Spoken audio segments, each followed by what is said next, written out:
Hey, welcome to Taylor's Trick Taking Table. I'm Taylor. I play my cards close to my chest. So what card is this? Click, click, drip. The Jack of Clubs. Absolutely wonderful. This is giveaway! I'm so excited. Thank you so much for commenting on different games to cover. We got a ton of wonderful suggestions. A lot from the recent Tokyo Game Market. Trick Dumpling, Sumo, the like. A lot of calls for classic trick-taking games, which I love. We haven't covered spades on this channel. We haven't covered bridge on this channel. There is so much work to be done and so many trick-taking games to cover. The ones we're covering today, though, are Mighty, sent to us by Carrera Board Games, so take that with a grain of salt. They are not only a wonderful company, they also sent in Nirvana, which is one of the games we're giving away. So we're covering Mighty, it came with it, and this is a classic 1975? Talk about covering classic games. 1975 game by uncredited. They're prolific, they're wonderful, and it is a traditional 1975, based off Napoleon or similar games, where you are bidding off how well you think you're going to do. It's pretty much a 5-player only game, and so it's going to be the person who bids the most, and then their friend, or maybe not. So very traditional vibes. It's a longer game. It's kind of the vibe, but it's polished. It has a wonderful new coat of paint, and it feels like it could have come out today, even though, again, 1975 isn't that long ago. Why am I treating it like it's that long ago? And then, speaking of the other comments, we were talking about Japanese games, Tokyo Game Market. We are covering my favorite Carrera RS trick-taking game.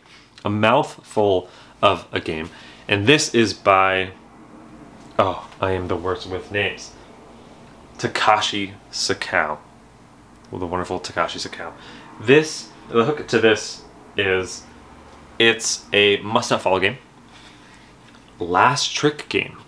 So the most important thing is to win the last trick, kind of. As you win tricks, you get these momentum tokens, which makes your cards stronger and stronger to hopefully win the last trick. If you win 2 last tricks, you win. That's the hook to this. We're going to be teaching you how to play these. But first, the giveaways. Thank you so much again, everyone, for putting in these wonderful comments. And 2455, 2555, 2655. Whew, absolutely wild amount of subscribers. And I thought I'd celebrate that idea of subscribing. So what's interesting is the YouTube studio setup, which is how I upload videos into YouTube, a little behind the scenes. They tell me if someone's subscribed, and they tell me how long they've been subscribed. So I recently found that out. I thought it was interesting. So I thought it'd be fun to give away. It's always a struggle to choose which wonderful comment wins the giveaway. So I thought it'd be nice to use a numbers-based, quantifiable way to give away the games. So what I decided to do, I picked the oldest subscriber. Sorry, not age. The person who subscribed the longest, the person who subscribed the shortest, and then the person who's closest to 5 months. It's all about 5s on this channel. So, the person who subscribed the shortest is the absolutely wonderful Roan24K. Thank you so much. 1 month. You have won your requested Nirvana. Thank you so much, Roan, for subscribing. So kind. Oh, too kind. And then, the copies of sale.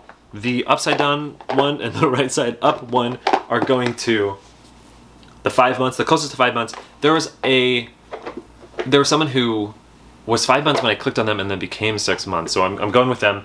It was Fabian 5100. You have a 5 in the name. I gotta pick you. So you are gonna get the upside down copy of sale, and not just the upside down copy of sale, but the upside down copy of sale with the bits, of course. And then the right side up copy of sale with the bits also is going to the longest that commented and wanted a game, because also Tanner Simmons, shout out, was the longest at 3 years. Ah, Tanner's amazing. The wonderful designer of Inside Job. Oh, Tanner, you're the best. But, so the person who was longest, who did want a game, who wanted sale, was Guiliano Con Ever 2157. Thank you so much, G-Man. You're the best. 2 years. I mean, 2 years is, it's wild. It's wild. Thank you so much. And thank you to everyone, again, early subscriber in the middle, and subscriber at the end. Anyone, or not subscribe, as long as you hopefully are getting something out of these rambles, these wild videos. Thank you so much for watching in any capacity. You are the best. Thank you so much. Here's to 2755 and 2855. We have some giveaways that are actually going to be announced, I think, next video. So thank you so much for watching. It is not lost on me how wild this is. Those who have watched for a while understand that I did not even think triple digits was something that would happen with a video dedicated to trick-taking games. So thank you again. Thank you so much. Let's go to the table. That was a loud car. I'll keep that in, because it's all about cars. Okay, see you at the table. Bye.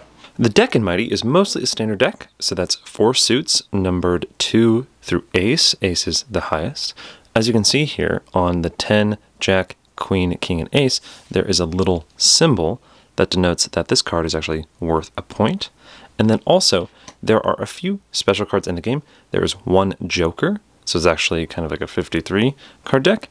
And then the 3s in the spades and clubs are a little special, which I'll explain later. And then actually the aces and the diamonds and spades are a little bit special, which I'll also explain later. Here we have the game set up for 5 players. 5 players is kind of the ideal player count for Mighty. We have a score sheet over here, which we'll take out of the way.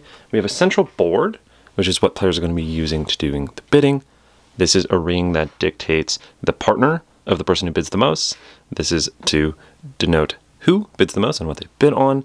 Every player is going to be dealt equal amount of cards. There's going to be 3 left over in this kind of talon or kitty or whatever people use to call the leftover cards. This is going to be looked at later, given to the person who bids the most. And then each player also is going to get a chip right here. What this chip does is, over the 10 rounds that the game's going to last, players have 1 chip that they can use, flip it, and say, I don't like this deal, let's re-deal. And so you would collect all the cards, shuffle, re-deal, and then this player would be out of that token. I'm just going to remove this for now. Let's just assume that over the course of this teach here, nobody wants to do that. Like I said, a game of Mighty lasts 10 rounds. Each round is going to be broken up into kind of a bidding phase and then a trick-taking phase. So starting with the dealer, let's say it's the blue heart player here, they're going to look at their hand and they are going to be bidding on how many point cards they think they're going to win. If you remember from the deck overview, there is a point on the 10, Jack, Queen, King, and Ace, so the top 5 cards of each suit. Since there's 4 suits, so that's 5 times 4, that's 20 points total. As you can see, the max you can bid is 20 in any of the suits. This would be declaring what trump is. So, for example, looking at the blue player's hand, they notice that they have a lot of high cards. They're liking their hand so far, so they're not going to use that chip to do a reshuffle. And they notice they have a fair amount of spades and a fair amount of clubs. So maybe they go with spades. They're going to say, I think I want it to be spades as trump, and maybe I think I'm going to get 12 of the 20 special points. So how you bid is, you put a circle over the number you're bidding, the suit that you want to be trump, and then you actually point. Let me lift this up here. As you can see on this bidding chip, there's a arrow. You point it to yourself in a really nice way to keep track of the bid. So say, for example, if the player up here, who would be next, they could pass if they don't want to bid. But they're looking at their hand, ooh, they like their hand, and they have more diamonds. If they want to bid, and they're going to, you always have to bid a higher number than previously. So they wanted diamonds, maybe they're going to go 13 in diamonds, and they're going to spin this to point to themselves. Remember, I was talking about the reshuffle tokens. If you want to use it, you can use it as long as you haven't bid or passed. So coming to the other player in line, the up arrow person, if they really didn't like their hand, like as you can see here, they only have the king as the strong. As long as they haven't passed or bid, they could use the reshuffle token. Let's just, again, take this out of the game just so it's a cleaner teach. This person likes the fact that it's going to be diamond, so they're actually just going to pass. So then coming to the ring player, they're looking at their hand. Maybe they want a no trump. And how no trump works, it's this top row up here. And notice it's slightly shifted. It is in between all these. So it goes 11 for all the suits, and then it goes 11 no trump. So if this player really wanted no trump, they don't have to bid 14. They just have to bid a higher up to the right bid. So as you can see, they can actually do 13 no trump. So you can bid the same number as long as it's no trump, because no trump is a little bit harder. So coming down to the lotus here, maybe they want clubs really bad, so they say 14 clubs. Jumping forward just a little bit, let's say it ended to where the bid landed on 15 diamonds, and the person who did it was the top left player over there, the playing card with the rose. With winning that bid, they become the main player. They are now going to look at the 3 undealt cards. They're going to add those cut cards to their hand, and then they're going to choose 3 cut cards to be out of the hand. Interestingly enough, you can choose cards that are going to score as if you capture them. So maybe they're nervous that they're not going to win this 10 of clubs, so they could put it in there. Also, they could short suit themselves. So looking through here, maybe they have 2 reds and they are reds, 2 hearts, and so they're going to short suit themselves and maybe even get another point while they're at it. After the main player has picked what 3 cards are in here, now they're going to choose a partner in a sense. They could go no partner. That's one of the 3 options they can do. So no partner. They could say whoever wins the first trick of the round is going to be my partner. And then the last one is declaring a card. So if they choose declaring a card, they can pick any card in the game. It can't be one that they have. So they can't be like, oh, the ace of diamonds, you know. But they could pick any card that they don't have or, you know, is in the kitty here. And that would be the partner, or their friend is the phrase in the game, who would eventually get this token once that card is played. So once that card is played is important, because if you pick a card, nobody knows who the partner is, unless you have the card, until the card is played. As opposed to if I say, as the main player, I want my partner to be the person who wins the first trick. After the first trick, the winner of the first trick would then be the partner. So in that example, if it was played and then this lotus player wins the first trick, then the main player and this lotus player are on a team. You also could say, I don't want a friend or a partner, and that would give you a lot more points, but it is harder because then you're 1 versus 4, as opposed to if you have a partner, it's 2 versus 3. So let's say, because I think this happens most, that this player actually chooses a card to be on their team. So they had diamonds as trump. They have, you know, the highest one. They could pick maybe the king of diamonds to be on their team. They also have the joker, which is the 2nd strongest card in the game. I'll explain that in a little bit. But they also don't have the ace of spades, which is the mighty in the game right now. And that's the strongest card. So they're going to say that. So they say, whoever has the ace of spades is on my team. And then they're going to lead to the first trick. I'm going to move this board. So just so we know, though, diamonds are trump in this round. This person's the main player. You kind of definitely leave this board on there so players know. And then they need 15 of the 20 possible point cards. We are going to move this. This also has indications over here of some of the special cards, but I'll explain that once we get to it. For now, we're just going to lead into the first trick with the main player. So maybe they play the 5 of spades. Mighty is must follow, so that player played a spade. This player had to play a spade. Maybe they play the 4. Coming to the lotus player, they have to also play a spade. If you don't have a spade, they do have this one. You can play whatever you want. So let's say they didn't have this 10 of spades. They could play a diamond and trump in here, but they did have it, so they're going to play that 10 of spades. We're going to move the kitty over to the capture pile for that player here, because that's essentially what it is. And then finally, coming to this player here. Now, they could play the ace of spades, because that would show that, you know, they're on a team with the top left player, but maybe they want a little bit more confusion still, and they're going to keep it a little closer to the chest and just play the king. So the blue heart player will win the trick. Notice they got 2 of them. So the top left main player, the card, is hoping that the blue heart player is on their team. You're going to keep the cards separate because nobody knows where the friend is yet. And then this player will lead to the next trick. That's the general trick play. So highs to the lead suit, unless there's trump, highs to the trump. But there are the special cards. So, like I said, the strongest card in the game, the mighty, as denoted here, is only in the game. It's only the ace of spades if spades is not trump. If spades is trump, then the ace of diamonds becomes the mighty and the strongest card. And what it is you can play it whenever you want. So say, actually Lotus won, and they led hearts. Even though the blue heart has the heart suit, and it's a must-fall game, they have the Mighty. And what the Mighty can do is it can be played at any time. The interesting thing about the Mighty, though, is if it was actually led spades, and it was in their hand, and maybe it was their last spade, so in this situation, if it was led spades, they could play either of these. But if they did have the Mighty in their hand, even though it could be played at any time, it still has to follow suit. So this would, in this case, led spade, pull out the Mighty. The other important card in the game is the Joker. So the Joker is the second strongest card in the game, so it loses to the Mighty. It also is only effective in the middle tricks. Like, it's not effective in the first trick and the last trick. So tricks 2 through 9, the Joker is the second strongest. It can be played whenever. It's kind of like a wild suit. So, you know, if it was led spade, you can play it. Also, if it's led, the person who plays it, whoops, will dictate the lead suit. So, for example, if the Lotus Flower played it here and said spades, look at this player's hand, they'd have to play, you know, one of their spades. Now that we know the Joker, that leads into the third and final special card of the game. It's called Joker's Call, and here is what it looks like. So it has kind of that on the top there. What this does is, in rounds 2 through 9, where the Joker is viable, if this is ever led to the trick, the person with the Joker has to play it, and it nullifies, neuters the Joker. So it turns it into a card that isn't the second strongest, it just loses. Again, this is only when it's led. Also, if clubs is trump, just like how if spades is trump, the ace of spades isn't the Mighty anymore.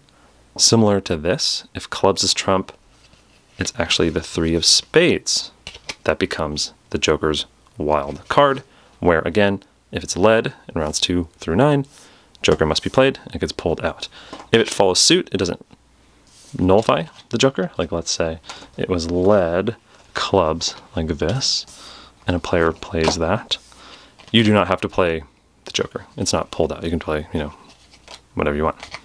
You could play the Joker, and it would be the second strongest, so it could win, unless the Mighty gets played. But it does not have to be pulled out, and it's not neutered if this is followed. Otherwise, this is just a normal 3 of clubs. So flow like this would continue for all the tricks, and then eventually, you know, this would find out who the friend is. So, you know, maybe down the line, this essentially comes out. Once it gets played, you just move this token over here so players know who's on a team. And then you could also combine tricks 1 from the friend and the main player together at that point. At the end of the hand, you're just going to count up the score pile for the friend and the main player, and they're going to try to hit their bid. So if you remember, this player up here bid 15. They would need 15 of these symbols in their capture pile, including the 3 they cut out and all the ones they got and their friend got, to score positive points in the round. Pulling out the board again to explain scoring, as you can see on the right side of the board, it tells you, depending on what suit is trump, what the Mighty is and what the Joker's Call is. As you can see over here, it's usually the ace of spades. Unless spades is trump, then it's the ace of diamonds. So this is just a nice kind of player aid to denote, if you're confused, what's the Mighty and what's the Joker's Call. But getting to the scoring, looking up here, again, it was this person on the hook with their friend over here to get 15. Let's count up how many they had. So they got 16, so they did hit their bid. So how many points they get is the number of cards they won minus 10. So in this case, 16 minus 10 is 6. That's going to go to the friend. And then the main player, the person who bid this, is going to get double that many points. So they're going to get 12. So 12 and 6. And then the other players are going to lose an equal amount of points. So since it was 12 and 6, it's going to be split evenly. So minus 6, and minus 6. So the scores are always going to add up to 0. When you add up all the 5 player scores, it's going to sum to 0. That's the scoring if the team makes their bid. If they don't make their bid, let's say they only made 10 of them, you're going to find the difference between the bid and how many they made. So they made 10, they bid 15, so that's 5. These players on the opposing team are going to get 5 points each. The main player is going to lose double that, so minus 10, and the friend is going to lose 5 points. So minus 5, 5, 5, 5, and then minus 10. A thing to note, if the team that bid doesn't even get 10 points, like if they only got 9 in this case, they actually lose twice as many.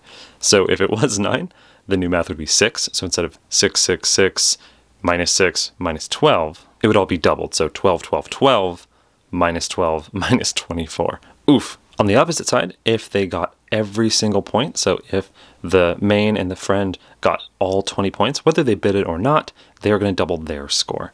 Whew. If the main player hit their goal without calling a friend, so like if they said no friend at the start, they get 8 times the number of points.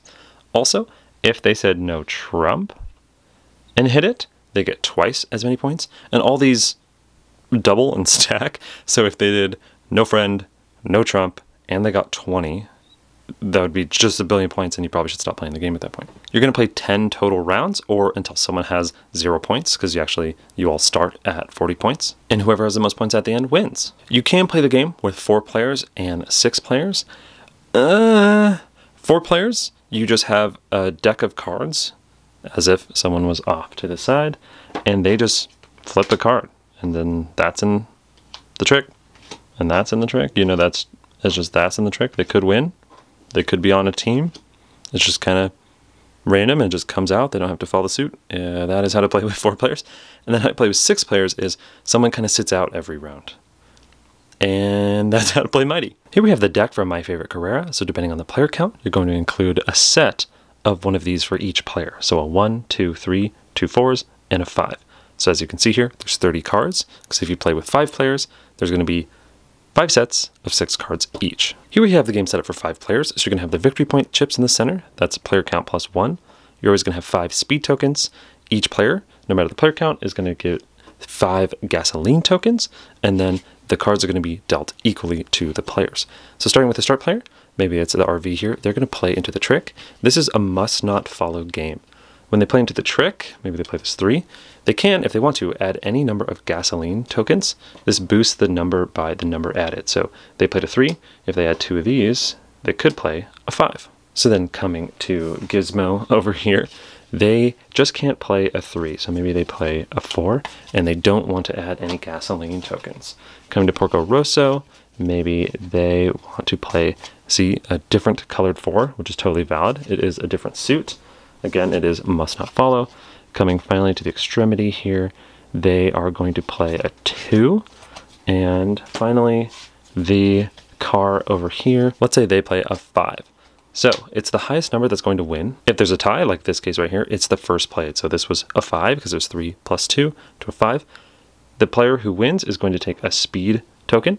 Then any spent gasoline goes into the center. The winner of the trick will lead to the next trick, so maybe they play a 2. And what's interesting is you always add any of the blue tokens to your card. These are speed tokens, and essentially they're positive 1, like a gasoline chip, but they're always automatically added, and at the end of a trick, they always come back to you. So it's kind of like a positive 1 permanently for the rest of the hand. So now they have a 3. And you can always add gasoline if you want, so that could be turned into a 4 if they wanted to. Instead of playing into the trick, you can always, if you want to, play any card face down. You might have to do this if it's must not follow, like if this player only had this hand and they'd have to do this. They might be forced to play face down, but you can always do it optionally like they did. They could play the 3, or they could play any card they want face down. And essentially, you are kind of doing a pit stop of sorts. So coming to this player, maybe they want to do the same thing. And these cards are not going to win the trick. They're not eligible for winning the trick. So it'd still go to this player here who played a 5. They'd win a chip. But before you give out a speed chip or remove all of the used gasoline, you're going to look at the gasoline pool in the center here. And you're going to see who went to the pit stop. And you're going to split this as equally as possible. If this was the situation, there's 2 player in here. This is 2. They would each get 1.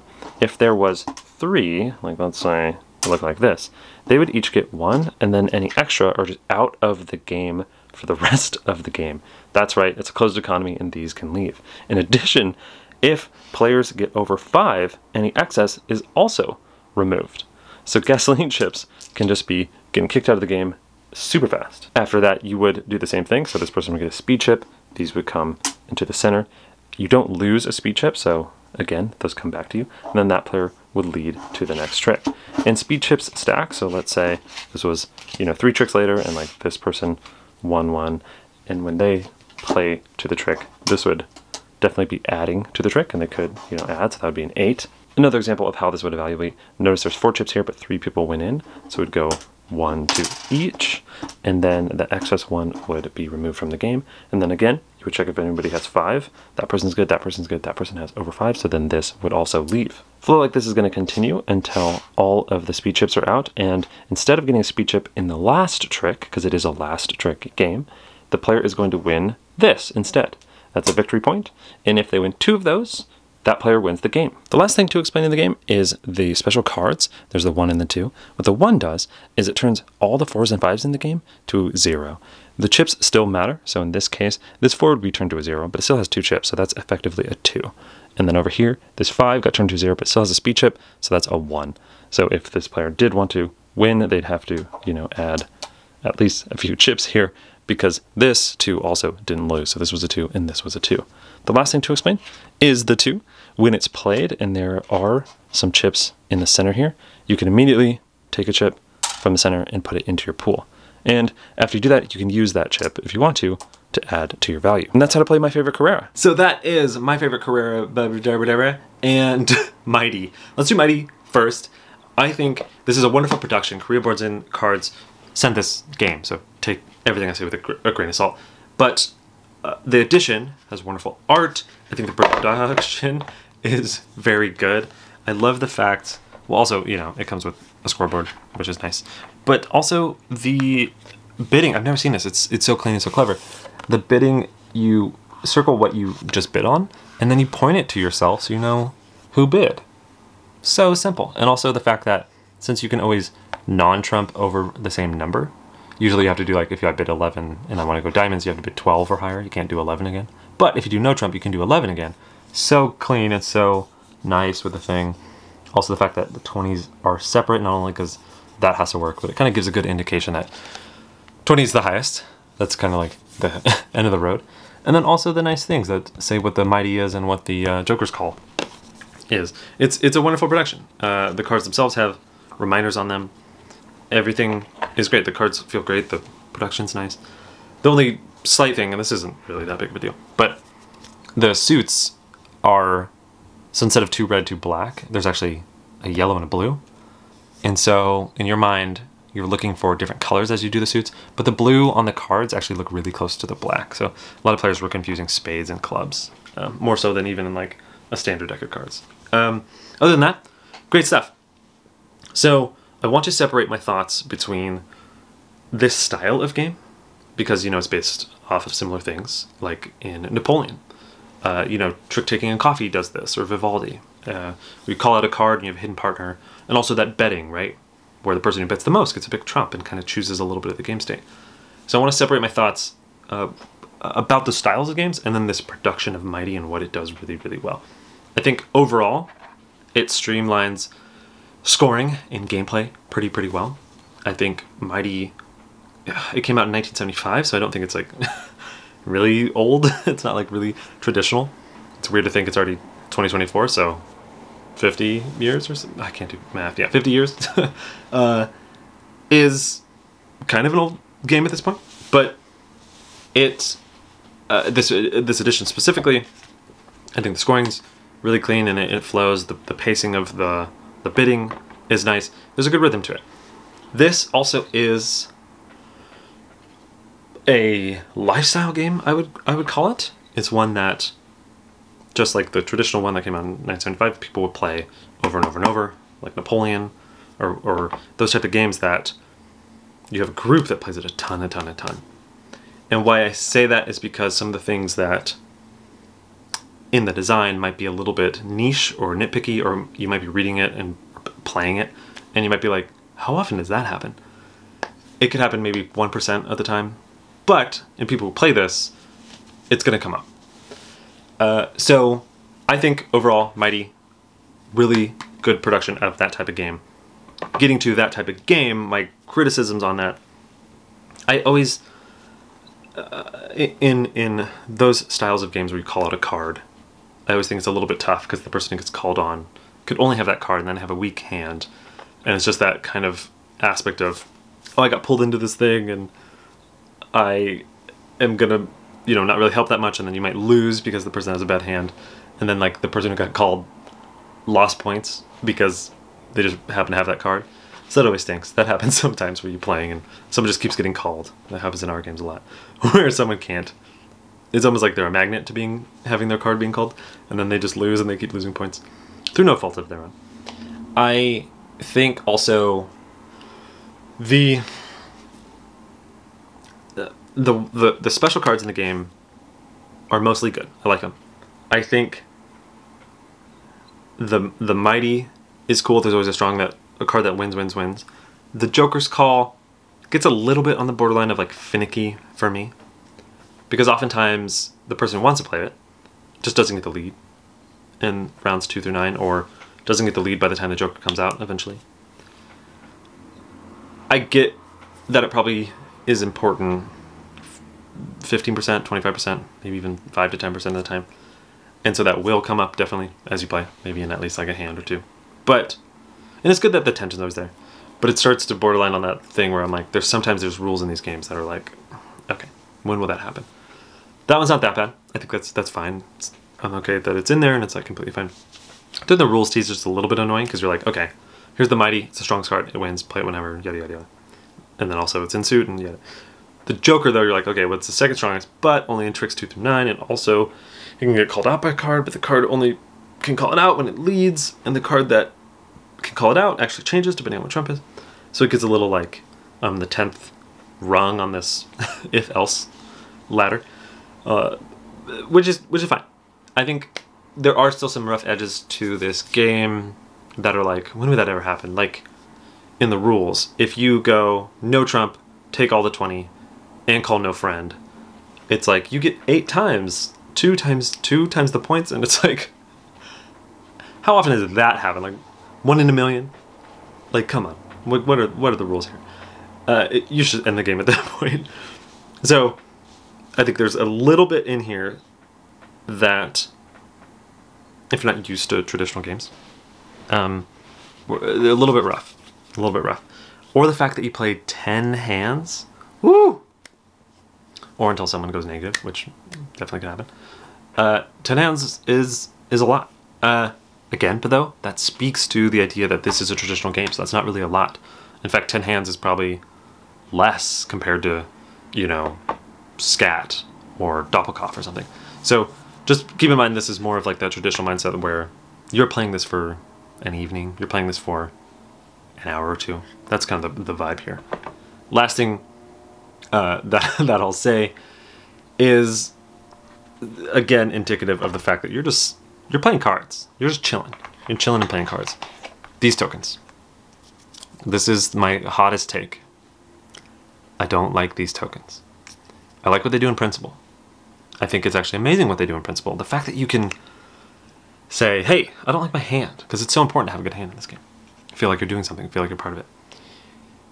You get this token. You only get it once per game, which is also a great detail. You don't get to like abuse it. But whew, and it's just who I am. This is a subjective thing.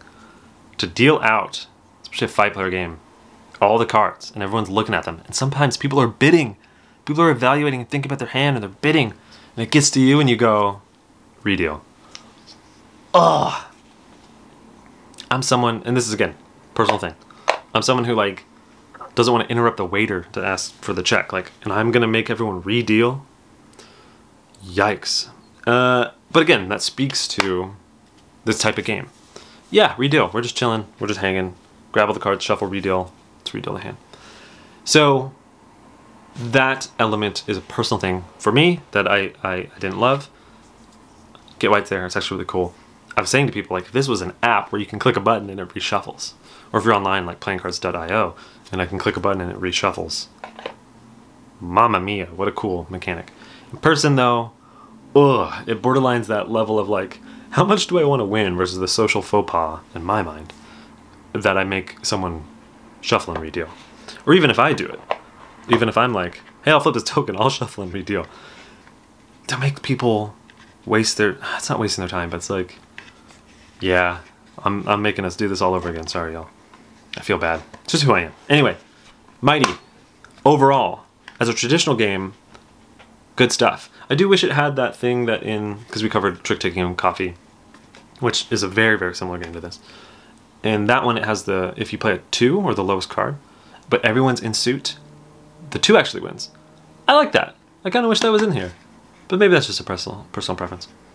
this is more gamery. And so I think if you're looking for that traditional one with a relatively smooth rules teach, great production, and that, you know, that traditional feel, the longer measured pace, definitely check this out. I will say though, spoiler alert, I would play this just 5 hands at 5 players, and it would sing. It would be great. Also, I know I was doing the final summary on the thoughts on Mighty, which I do still say, great for traditional game, holds up really, really well. All that. I think this is a good time. I will say, I think this is a 5-player game. Like, definitely. Not to be mean. I'll speak for myself. That's what we're doing here. It's not like I am speaking the opinion of too many other people. 4-player, you just essentially have a person who's randomly flipping cards from the top of the deck. What? That's wild. That is nuts. That is like, in a game like this, we just have random people like trumping in randomly and throwing out points randomly. Like, what? So, yikes! I wouldn't play this that far. And then 6-player, you do the bidding, and then somebody's out and just spectates. My biggest pet peeve, especially with traditional games, oh man, my biggest pet peeve is they're like, oh yeah, plays 5, plays 6, plays whatever. And it's like, no, it plays a certain count and one person watches. Not my favorite. So 6 and 4, ooh, not my favorite. But 5-player game, yes, good stuff. Check it out. I hope I said more good than bad, because I think this is definitely a good game if you are in that mindset of a traditional game that you want to be like a lifestyle game that you play a lot. Or, again, play just 5 hands and treat it like, you know, you're just wheeling and dealing, having a short, good game, because it's also good for that. My favorite Carrera RS trick-taking game by Product Arts.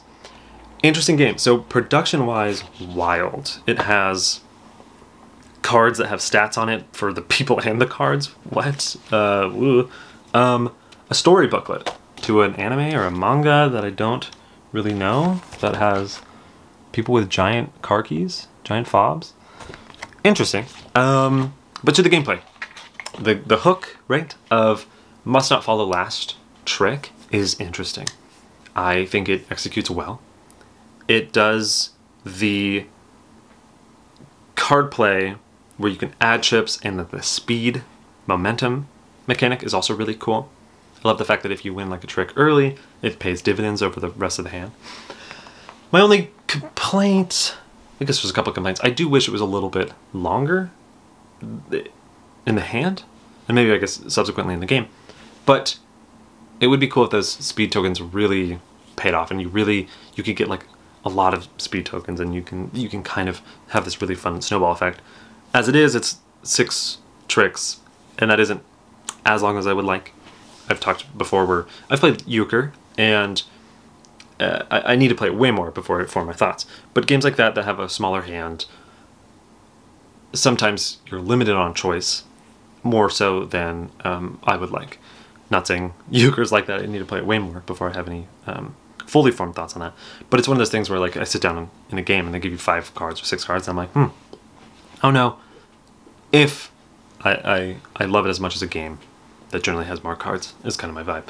I do think though, the gasoline chips, the system of adding chips, but then also removing them from the game is really, really cool. It's cool to have this like closed economy that is player defined, and you can sometimes do like a pit stop or play face down on purpose to just kick out a bunch of chips, especially if you have 5 still. So it's a really cool ebb and flow that players can have it be like, usually everyone's taking those gasoline chips as much as possible, like they're splitting them evenly, and they're always trying to like get them and use them and think about them as like a resource. And then sometimes you play games where there's players who are using it as like, I'm gonna hold on to my 5 and just like cut the economy as much as possible. Really, really cool. So I think it's an interesting oddity. The ones, you know, they make it a little wacky, which is fine. You can kind of like anticipate that. And it has a little bit in games. I don't know if I love this, where there's some games where you're just like, I hope this works, and you like throw some chips on, and then you just get washed by the person after you. I think the fact that the first wins kind of is nice in a game like this. A little bit more agency. But yeah, no, cool little game. I think the hook's interesting, and definitely fun to look at a Japanese trick-taking game that also is older. Oftentimes, I mean, I mentioned in the intro, we cover trick-taking games that are the new hotness from Japan. So it's nice to also look back and see where they were at, and to realize that Japanese trick-taking has been around for a minute, and it has been interesting for that long as well. So that is Baba Dubba Dubba and Mighty. This has been a wonderful, wonderful time talking to you. Thank you so much for watching, and again, blows me away. The subscriber count is, and I know it shouldn't matter. If I'm being honest with you, I'm of two minds of this metric, right? It's one of those things where it's like, it shouldn't matter, but it's also just fun. I think I started this channel to share this joy and this passion for this very specific genre of games, and I always thought it was so small, and so it's nice to be continually proven wrong in such a fun way, where there are more people getting into this. There are more wonderful games. I know people who have watched the channel and then reach out and sent me game ideas, and I've been like, yeah, go make that game. And then they make the game, and then I cover it on the channel. It's like this cyclical, wonderful thing. So anyway, thank you so much for watching, and it means the world. I just can't articulate it well enough. Thank you, thank you, thank you, thank you. Hey, catch you later. Bye.